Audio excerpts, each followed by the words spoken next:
Just dancing with my eyes Now let's talk about melting boiling point of different substances. How do you judge whether a substance has high melting or boiling point? The simplest way to do this, use the state.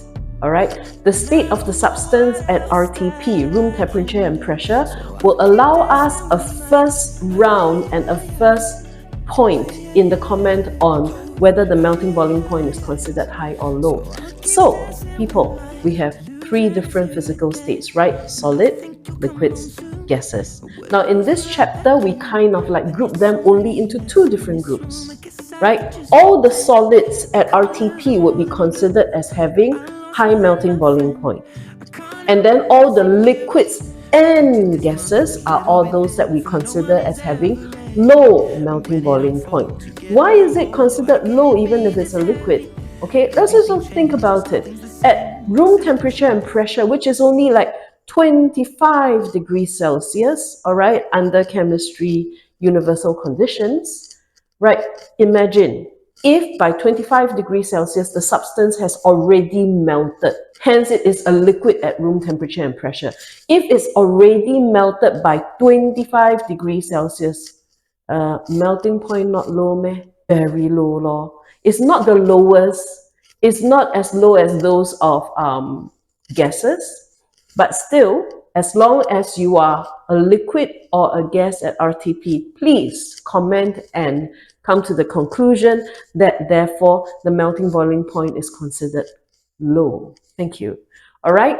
Now, we have a lot of those that are high. As long as they're solid state, they are high. As long as they're liquid or gaseous state at RTP, they will be considered low. How do you justify? How do you explain?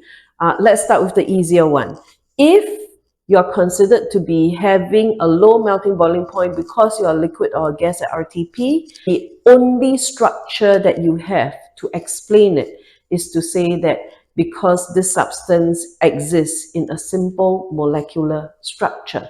Now, simple molecular structures are almost always going to be made from covalent substances. Covalent substances. These substances can be elements.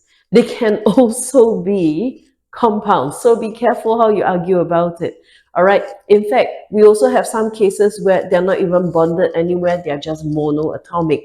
Those are very specific cases, not special, but just specific. So tell yourself, okay, low melting boiling point, simple molecular structure, covalent substances. So what is your justification for that? Okay, when a substance is a covalent substance, it will form small covalent molecules. And in between these small covalent molecules, there will only be weak intermolecular forces of attraction. So, when you change the physical state of a substance, you're not looking to break down that substance. You want to retain that substance, but you want all the simplest particles of that substance to be like in liquid state. That means they can move around, or in gaseous state, like they're very, very far apart. Okay, like that. So therefore, the weak intermolecular forces of attraction, because they are weak, so very little heat energy is required to like overcome these forces and let all these small covalent molecules move far apart.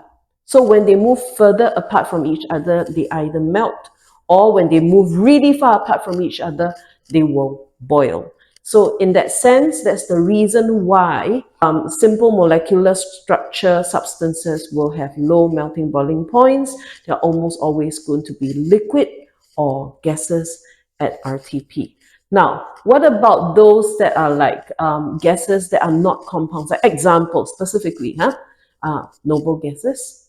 What about noble gases? Noble gases are actually very, very special. They exist as single atoms because they can't bond. They don't want to bond. So are there any things called like intermolecular forces of attraction between them?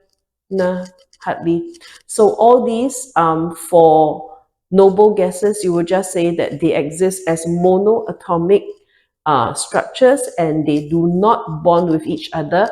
Hence, very, very little heat is required to get them to move very, very far apart from each other. I mean, what can we say? They don't even have any forces holding them together. So the very natural state is already gaseous to start with, right? Okay, so that being said, we have just settled the reason for the low melting boiling point of any substance that is a liquid or gas at RTP. All right, stay tuned in the next video for our take on the solid state substances, why they have high melting boiling points. All right.